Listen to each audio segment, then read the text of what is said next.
Olá, sejam bem-vindos ao canal.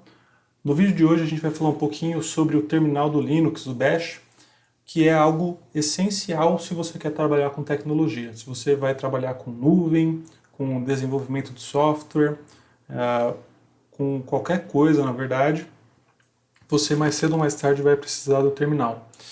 E no vídeo de hoje eu quero mostrar para vocês alguns comandos básicos que são muito úteis, comandos que eu uso praticamente diariamente no meu dia a dia, tá?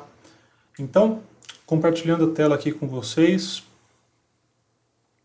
vocês podem ver aqui o meu desktop, e no meu desktop eu tenho duas telas. Uma delas é o VS Code, com a referência dos comandos que eu vou comentar para vocês hoje. E também tenho um Windows Terminal aqui, que é uma versão nova do conhecido CMD do Windows, que tem alguns recursos a mais. Você consegue dar Ctrl+C nele, Ctrl+V, consegue abrir múltiplas abas e consegue também acessar diferentes tipos de terminais que você tem instalado na sua máquina. No vídeo de hoje eu vou usar o terminal do Ubuntu aqui, eu tenho o WSL instalado na minha máquina, que basicamente é um kernel de Linux instalado dentro do Windows. Recomendo a todos que vão trabalhar com tecnologia fazerem isso. Vou colocar o link de como fazer isso na descrição do vídeo. E vamos lá. Os comandos que você mais vai utilizar quando você estiver trabalhando com o terminal são comandos referentes à movimentação de arquivos e diretórios. Você fica movendo arquivo, movendo pasta de um lado para o outro. Esses são os comandos que você mais utiliza. Então, vou falar um pouquinho sobre eles. O primeiro, o mais simples deles é o pwd, que basicamente significa Print Working Directory. Mostra qual é a pasta, o diretório que você está trabalhando. Então, se eu dou um pwd aqui, eu consigo ver que no momento eu estou dentro da pasta Home Felipe Documents. Eu falo pasta, mas pasta é um nome errado. Quando você está trabalhando com Unix, com Linux, a terminologia correta é diretório, tá? Então fica até uma dica para quem está no começo aí, está fazendo entrevista, às vezes falar diretório é melhor para não pegar mal, falar pasta é errado, tá? Então, o primeiro comando que eu vou mostrar para vocês aqui é o mkdir. O mkdir basicamente significa Make Directory, e basicamente cria um diretório. Então eu estou dentro da pasta Documents aqui, consigo ver o que eu tenho dentro dela dando o comando ls, né, um comando de list aqui, consigo ver que já tem alguns arquivos aqui, mas não tenho nenhum diretório aqui. Então eu vou criar um diretório chamado, vou colocar o mkdir e vou colocar o nome do diretório que eu quero criar. Então eu vou colocar o mkdir vídeo. Tá? E aí com isso eu consigo ver aqui que já foi criado esse diretório para mim. E eu consigo entrar nele dando um cd, que significa Change Directory. E eu consigo dar um cd na pasta ou no diretório vídeo. Tá? Consigo ver que eu estou dentro dele agora. O cd, você consegue utilizar ele dessa forma como eu fiz aqui, dando um cd no nome do diretório, ou você pode usar ele para acessar uma pasta que não está diretamente relacionada com a localização que você está. Por exemplo, se eu der um cd /home, eu consigo entrar lá diretamente. Tá? E aí, para eu acessar a pasta ou o diretório vídeo que eu criei aqui, eu preciso colocar o caminho inteiro dele. Então eu posso colocar til. Til quer dizer a pasta home do usuário. Então, como eu estou logado como usuário Felipe, eu consigo dar um cd, til significa /home /Felipe, e eu consigo colocar /documents /vídeo. Um comando que é bem útil aqui é usar o tab para dar o autocomplete. Você vai dando tab, ele vai sugerindo para você com coisas que você pode colocar nesse comando para executar ele. Então eu posso colocar aqui documents, e dentro do diretório documents eu só tenho o diretório vídeo, então ele já completa para mim automaticamente. Eu dou um enter, estou dentro desse meu diretório aqui. Tá? Se eu quiser criar um arquivo, eu posso usar o comando touch. O touch ele cria um arquivo vazio, não faz nada além disso. Então vou criar um arquivo aqui, ó, arquivo.txt. consigo criar um arquivo aqui, e eu consigo ver mais detalhes sobre esse arquivo usando o parâmetro "-l". Então eu posso dar um ls "-l", eu consigo ver alguns detalhes a mais, consigo ver quais são as permissões que eu tenho sobre aquele arquivo, quem foi que criou, qual é o peso desse arquivo e quando ele foi criado. Tá? Então eu consigo ver a data de hoje e o horário que foi criado esse arquivo. Tem um utilitário para fazer cópia de arquivos, é o cp, então consigo dar um cp arquivo e consigo colocar o nome do arquivo novo que vai ser copiado. Aqui eu poderia colocar ele para copiar esse arquivo para um outro diretório, então vamos supor que eu queira copiar o arquivo para a minha pasta home, basta colocar o til na frente aqui, então eu consigo dar o cp aqui e consigo ver que esse arquivo foi copiado. Então eu posso dar um ls remotamente para a minha pasta home e consigo ver que lá foi criado o arquivo 2.txt, uma cópia desse arquivo aqui. Tá? Consigo apagar um arquivo usando o comando remove, o rm. Basicamente, posso colocar o nome do arquivo diretamente, né, o arquivo que está dentro da minha pasta aqui, já consigo apagar ele. Consigo apagar um arquivo remotamente também. Então posso pôr aqui remove o arquivo que está na minha pasta home. E boa, tá? A minha pasta home está limpa, não tem mais esse arquivo aqui. Tá? Consigo dar um change directory para a pasta superior usando os 2 pontos. Então 2 pontos é um atalho que você tem, que quer dizer basicamente diretório acima. Tá? Então consigo usar isso aqui para subir um nível. Eu saí da pasta vídeo e fui para a pasta documents. Eu posso usar isso recursivamente. Se eu der um cd 2 pontos barra 2 pontos, eu subo 2 diretórios. Então eu subi da pasta documents, voltei para a pasta home. Tá? Mas o que eu queria mostrar para vocês, na verdade, é que eu consigo também remover, além de remover arquivos, consigo remover diretórios. Então posso dar um rm-r na pasta vídeo aqui, ela deixa de existir. Tá? O comando rm, ele aceita wildcards também, que são coringas, ou seja, é algo que meio que você consegue usar para repetir um comando. Na prática, o que quer dizer? Vamos supor que eu estou dentro desse diretório de documents aqui e eu quero remover todos os arquivos .txt que eu tenho aqui. Eu posso usar o wildcard asterisco, asterisco quer dizer tudo, e posso colocar asterisco.txt. Então quer dizer, quero remover todos os arquivos com extensão .txt que tem aqui dentro desse diretório. Executei, apaguei. Né? Não preciso nem dizer que o comando rm ele é muito poderoso, então você tem que tomar muito cuidado quando você vai usar ele, para não apagar coisa que você não deve. Eu tenho um arquivo aqui, o output.json, eu quero saber um pouquinho mais de detalhes sobre ele, então eu posso ver aqui com ls-lh que ele é um arquivo que tem 27 KB, ou seja, ele é um arquivo não é vazio, mas eu quero saber o que tem dentro dele. Para saber o que tem dentro dele, eu não preciso abrir esse arquivo com o editor de texto. Eu posso dar um cat, e aí com o cat eu consigo ver os conteúdos desse arquivo. Tá? Cat, nome do arquivo, você consegue ver o conteúdo dele. Se eu quiser editar esse arquivo, eu posso usar o Nano, que é um editor de texto. Você tem o Nano e você tem o VI. Eu vou usar o Nano aqui, que ele é um pouquinho mais simples. Então eu posso dar um Nano output.json, consigo ver aqui os conteúdos do arquivo, e se eu quiser mexer alguma coisa nele, enfim, eu posso mexer aqui como um editor de texto normal. E depois, para sair, basta olhar aqui na legenda aqui, eu consigo ver tilx. Til quer dizer Ctrl. Então eu posso dar um Ctrl X e escolher se eu quero salvar as alterações ou não. Posso dar um yes aqui e aprovar a alteração. Já fiz uma alteração no meu arquivo aqui. Tá? O arquivo output.json é um arquivo grande. E o cat, ele meio que se perde um pouco quando vai renderizar ele, né, porque é um arquivo grande. Então você pode usar, ao invés de usar o cat, quando você tem um arquivo muito grande, você pode usar o tail, por padrão ver as últimas 10 linhas do arquivo. Isso aqui eu geralmente uso para ver se um arquivo foi preenchido ou não. Tá? E se você quiser ver o arquivo realmente, você pode usar o less. Tá? Consigo pôr o less output.json aqui. E o less ele te dá algumas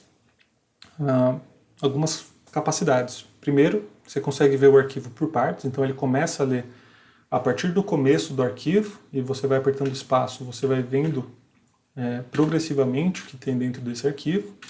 E algo que é muito útil também é o barra. Se você colocar o barra aqui na linha de comando interativa e colocar qualquer coisa, ele pesquisa para você. Então, por exemplo, vamos supor que eu queira achar o documento com ID 85. Posso colocar a string aqui, ID 2.85, e ele vai procurar para mim no arquivo aonde que aquela string existe. É o equivalente a um Ctrl F em qualquer editor de texto no Windows, tá? Ele dá um highlight aqui pra gente. E aí, para sair do less, eu apenas preciso apertar Q e já saio dele rapidinho aqui, tá? Então, esses são os comandos básicos que você tem para trabalhar com arquivos e diretórios, comandos que você vai usar no seu dia a dia sempre. Comandos úteis para você monitorar a sua máquina. Você pode usar o top. O top é equivalente ao gerenciador de tarefas do Windows. Você dá um Ctrl Alt Del no Windows, você tem a mesma coisa que o top. Ele te mostra quanto tempo sua máquina está ligada, qual está sendo o seu consumo de CPU, seu consumo de memória, quais são os processos que estão consumindo da sua máquina. Como eu estou num bash aqui virtual, ele só mostra os poucos processos que eu tenho aqui. Mas geralmente, se você tem uma máquina de verdade, essa lista vai estar bem grande. Você vai ver vários processos rodando, consumindo memória e CPU da sua máquina. Uma forma mais resumida para você ver o output do top é o PS. O PS mostra os programas que estão em execução na sua máquina, e isso é útil caso você queira interromper algum programa. E você pode dar um kill para interromper um programa. Eu não tenho nenhum programa em execução aqui, mas se eu tivesse, bastaria eu colocar o kill e o PID dele aqui, por exemplo, 568, eu interromperia a execução de um programa.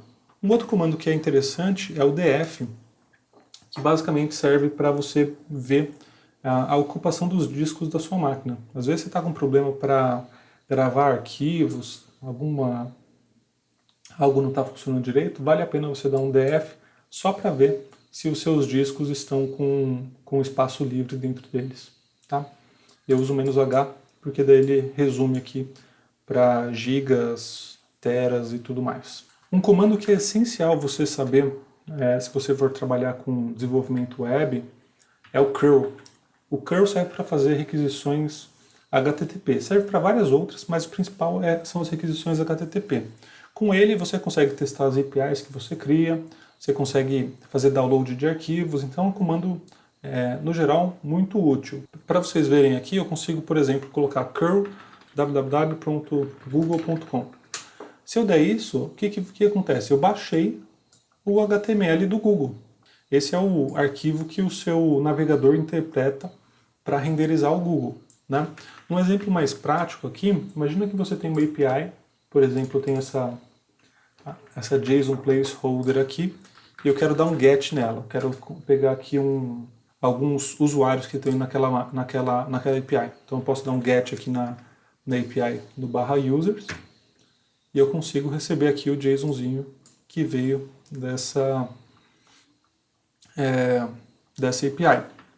Se eu quiser, eu posso usar um atalho aqui, que eu até deixei escrito aqui, que é a barra, que basicamente ele pega o output desse arquivo e manda para algum lugar. Então eu posso colocar aqui que eu quero dar um curl nessa API aqui, e o que ela me retornar, eu quero mandar para o api.txt.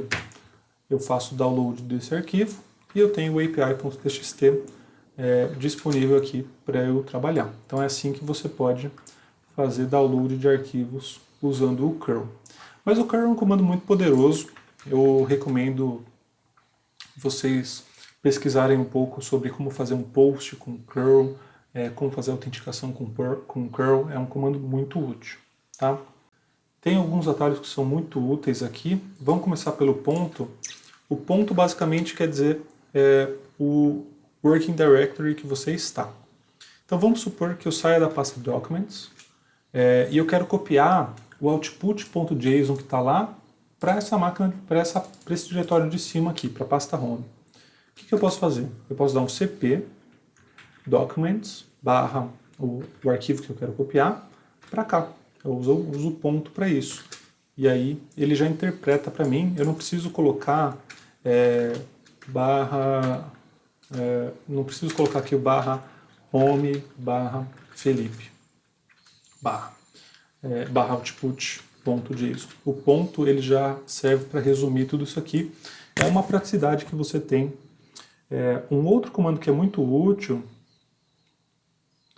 é o pipe. O pipe serve, ele é parecido com o sinal de maior aqui. Vamos supor que eu queira ver o histórico de comandos que eu dei na minha máquina aqui. Consigo dar um history. Eu tenho o histórico de todos os comandos que foram executados aqui. Mas o history é uma bagunça, né? Eu executei um monte de coisa para cá, tem um monte de comandos aqui. O que eu posso fazer? Eu tenho o grep, que é um utilitário para fazer filtros aqui no terminal, e eu posso juntar esses dois comandos. Então eu posso dar um history, pipe grep. Por exemplo, eu quero saber como que eu usei o curl no passado. Então eu posso dar um grep curl. E aí ele mostra para mim todo o histórico de comandos com curl que eu fiz dentro dessa minha máquina. Tá? Isso aqui é super útil, gente. Isso aqui você vai usar todo dia. E uma outra alternativa que você tem é usar o Ctrl R, que é o Reverse Search.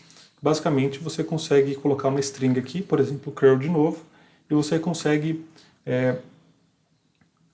ir para trás no seu histórico procurando os comandos que você utilizou no passado. Então, você vai apertando o Ctrl R de novo, você vai navegando por esse histórico aqui, vendo os comandos. E aí, se você achar, você pode dar um Enter, e aí você pode achar o comando do seu interesse.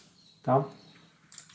Por último, passar bem rapidamente aqui, queria falar um pouquinho sobre o SSH, que é o comando que você tem para fazer acesso remoto entre máquinas Unix. Então, por exemplo, tem uma máquina virtual aqui na cloud e eu quero acessar ela remotamente. O que eu posso fazer? Eu posso usar SSH, usuário, arroba, o endereço da máquina. Então eu tenho aqui o 169.57 e esse comando serve para você fazer um acesso remoto realmente. Então eu coloco o usuário naquela máquina, ele me pergunta qual que é a senha desse usuário, eu coloco a senha aqui dentro e pronto, estou dentro da máquina, consigo fazer o que eu quiser lá dentro dela. Tá? Vamos supor que eu queira executar um comando remotamente, não quero só acessar a máquina, eu quero executar um comando lá dentro. É muito simples, basta eu colocar o SSH, o usuário na máquina e colocar o comando que eu quero executar lá dentro. Então eu quero executar um ls -l na pasta root remota que eu tenho ali. Então eu posso pôr o comando inteiro aqui, posso dar um Enter, colocar a senha, e eu tenho o output do comando que foi executado remotamente naquela máquina. E aí, pessoal, imagina que eu quero copiar esse arquivo que está lá naquela máquina. Ao invés de eu acessar a máquina diretamente, eu quero copiar esse arquivo para dentro do diretório que eu estou aqui. Né? O que eu posso fazer? Eu posso usar o SCP, que usa o protocolo do SSH para fazer cópia de arquivos, e aí eu posso fazer SCP, usuário, no IP da máquina, e aí eu coloco dois pontos, o diretório e o nome do arquivo. E aí eu falo para ele para onde eu quero transferir esse arquivo. E eu quero transferir para esse diretório que eu estou executando o comando. Então eu coloco o ponto, dou um Enter, vou colocar aqui a senha do usuário, e boa, fiz uma transferência de um arquivo remotamente. Isso aqui funciona nos dois caminhos. Eu posso transferir um arquivo que está lá para dentro da minha máquina, e eu posso transferir um arquivo que está na minha máquina para a máquina remota. Então eu posso fazer SCP, o nome do arquivo, e para onde eu quero mandar esse arquivo. Então eu posso colocar aqui o nome o IP da máquina, o diretório, e pronto. Com isso, eu consigo enviar um arquivo da minha máquina local para a máquina remota. E aí eu consigo verificar isso usando novamente o comando remoto aqui, o ls, consigo ver que o output já foi criado lá dentro, tá bom? Então, pessoal, esses são os comandos que eu tinha preparado para vocês. Creio que esse vídeo possa servir como uma boa referência para vocês. E se vocês tiverem qualquer dúvida, por favor, comentem. Vamos conversando aí sobre esses tutoriais que nós estamos fazendo, tá ok? Para o vídeo de hoje é isso. Obrigado a todos e até mais.